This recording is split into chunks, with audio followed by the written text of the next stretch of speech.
Hello everyone. तो चलिए इस वीडियो में अपन एक सिंपल सा बेसिक सा क्वेश्चन करते हैं जॉइंट ऑपरेशन का। ठीक है, जॉइंट ऑपरेशन जॉइंट वेंचर अलग अलग होते हैं। जॉइंट ऑपरेशन में अगर मैं ब्रीफ करूँ आपको थोड़ा सा, तो जॉइंट ऑपरेशन में अपन क्या करते हैं, जितने भी जॉइंट ऑपरेटर्स होते हैं, जितने भी पार्टीज होती हैं उस जॉइंट ऑपरेशन में, उन सबके असेट्स, लाइबिलिटीज, इनकम, एक्सपेंसेस, सबके राइट्स अलग अलग होते हैं और सबके राइट्स अपन अलग अलग रिकॉर्ड करते हैं। और जो जॉइंट वेंचर होता है उसमें अपन क्या करते हैं, नेट असेट्स पे सबका हक होता है, नेट असेट्स पे सबका हक होता है। उसमें जॉइंट ऑपरेशन में सबका अलग अलग हक होता है, असेट, लाइबिलिटीज पर, इनकम, एक्सपेंसेस पर। जॉइंट वेंचर की अकाउंटिंग अपन कहाँ करते हैं, इंडेस 28 में करते हैं, जिसके ऑलरेडी अपन ने काफी सारे क्वेश्चंस करे। इस क्वेश्चन में अपन जॉइंट ऑपरेशन का एक क्वेश्चन देखेंगे। बेसिकली क्या है, जो भी असेट, लाइबिलिटीज है, एक्सपेंसेस, इनकम है, सबको उनके रेशियो के हिसाब से अपने को बांटना है। जो क्वेश्चन में पूछा अगर किसी पर्टिकुलर पार्टी का रेशियो, तो उसके पार्टी के रेशियो में अपन उसको बता देंगे आंसर, और नहीं तो अपन उनका सेपरेट सेपरेट बता देंगे जैसे कि क्वेश्चन डिमांड करता है। ठीक है, चलो अब अपन इस क्वेश्चन को स्टार्ट करते हैं। क्या लिखा हुआ है, on 1st April 2001 Alpha Limited commenced a joint construction of a property with Gamma Limited. For this purpose an agreement have been entered into that provides for joint operation and ownership of the property. Joint operation का question, यानी जितनी भी parties इसमें होंगी उन सबके अलग अलग राइट्स एंड ऑब्लिगेशंस होंगे, अलग अलग असेट्स एंड लाइबिलिटीज पर, और अलग अलग इनकम, एक्सपेंसेस का भी सबका प्रोपोर्शनेट होगा उनके हिस्से के हिसाब से। All the ongoing expenditure comprising maintenance plus borrowing cost is to be shared equally. क्या रेशियो अपने को पता चला क्वेश्चन से, इक्वली, यानी 1:1. The construction was completed on 30 September 2001 and the utilization of the property started on 1st January 2002, at which time the useful life of the same was estimated to be 20 years. 20 years की estimated life है, यानी इसमें हम depreciation calculate करेंगे, depreciation भी आधा आधा बढ़ जाएगा। The total cost of construction of the property was 40 crores. Beside internal accruals, the cost was partially funded by way of loan, यानी internal accrual है 40 करोड़ की तो कॉस्ट है ही है। इसके अलावा एक लोन भी अपन ने लिया 10 करोड़ का 1 जनवरी 2001 को। The loan carries interest at the annual rate of 10% with interest payable at the end of year on 31st December each year. The company has spent 4 lakh on maintenance of such property. The company has recorded the entire amount paid as investment in joint venture in the books of accounts, suggest the suitable accounting treatment of the above transaction as per Ind AS. चलो क्या करेंगे अपन, कुछ भी नहीं करेंगे। जो कि इसमें दो पार्टीज हैं, एक अल्फा लिमिटेड है और एक गामा लिमिटेड है, दोनों का 1:1 का शेयर है। तो जितने भी एक्सपेंसेस हुए, इसमें जितनी भी कॉस्ट इंकर करी, उन सबको अपन आधा आधा बांट देंगे। चलो अपन क्वेश्चन का सोल्यूशन देखते हैं। आधा आधा क्यों बांटेंगे, क्योंकि क्वेश्चन में दे रखा है अपने को 1:1 का रेशियो इक्वली ये लोग शेयर कर रहे हैं एज पर there contractual agreement. The referred case is a case of joint operation because the parties alpha and gamma have right to assets and obligations of the joint venture and each joint operator have equal right of 50% in the joint operation. ठीक है, the borrowing cost will be accounted as per Ind AS 23 provisions and it will be included as a part of cost during the cost of construction. अगर आपने इंडेस 23 पढ़ा हो तो वहाँ पर अपन क्या करते हैं, बोरिंग कॉस्ट की अकाउंटिंग करते हैं। क्या करते हैं, बोरिंग कॉस्ट की अकाउंटिंग करते हैं। और वहाँ पर अपन क्या करते हैं, उस बोरिंग कॉस्ट को अपन ये चेक करते हैं कि कितना हमें उस असेट की कॉस्ट पे, जो हमारा क्या होता है क्वालिफाइंग असेट, उस क्वालिफाइंग असेट की कॉस्ट में कितनी बोरिंग कॉस्ट हमें ऐड करनी है, उसकी अकाउंटिंग अपन करते हैं।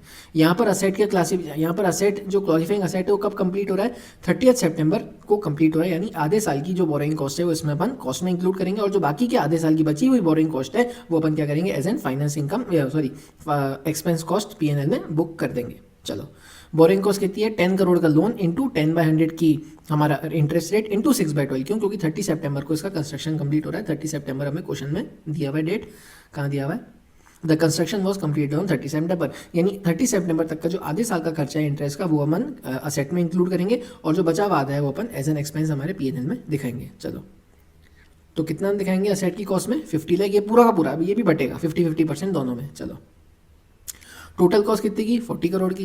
50 उसमें क्या बताया था ऊपर की, इसके अलावा इंटरनल अक्रूवल्स के अलावा एक लोन दिया, यानी 40 करोड़ में ये वाली कॉस्ट इंक्लूडेड नहीं है, इसलिए अपन ने इंटरेस्ट की कॉस्ट भी ऐड कर दी। तो टोटल कॉस्ट जो निकल के आई वो 40 करोड़ 50 लाख की आई।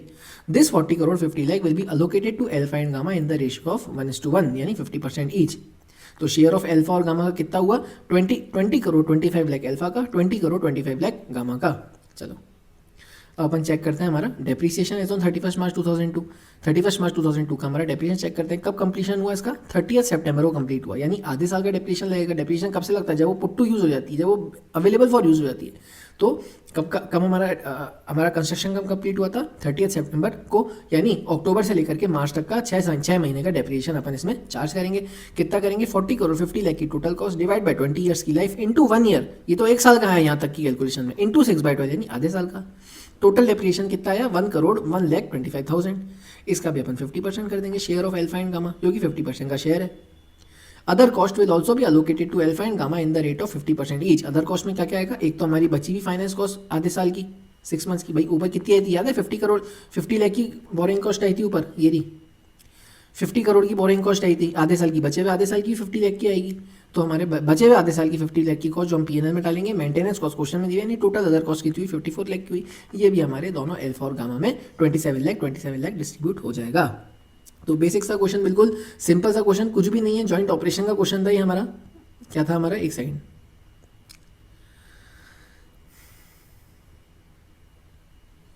ओके तो क्या था हमारे जॉइंट ऑपरेशन का क्वेश्चन था हमारा, सिंपल सा, जिसमें क्या था, दो पार्टीज थी अल्फा और गामा, दोनों का शेयर अपने को दे रखा था 1:1 का इक्वली शेयर था। तो इक्वल रेशियो में अपन ने सारे के सारे जितने भी इन्होंने कॉस्ट इंकर करी, जैसे 40 करोड़ की 50 लाख कॉस्ट में अपन ने ऐड करा बोरिंग कॉस्ट, क्योंकि आधे साल तक की क्वालिफाइंग असेट था, उसके बाद वो असेट कंप्लीट हो गया, तो उसके बाद वो बोरिंग कॉस्ट उसमें कैपिटलाइज नहीं होगी, तो उससे 50 लाख की बोरिंग कॉस्ट कैपिटलाइज होगी। तो टोटल कॉस्ट हमारी उस प्रॉपर्टी प्लांट पीपी की जो भी प्रॉपर्टी कंस्ट्रक्ट कर रहे हैं उसकी निकल करके आई 40 करोड़ 50 लाख, उसको अपन ने दोनों में बांट दिया। भाई जब अपनी बैलेंस शीट में दिखाएंगे दोनों के दोनों जॉइंट ऑपरेटर, अपनी बैलेंस शीट में कितने की प्रॉपर्टी दिखाया 20 करोड़ 50 लाख की दिखाएगा, और वो सामने वाला भी 20 करोड़ 50 लाख की दिखाएगा, जो कि 50-50 का रेशियो है।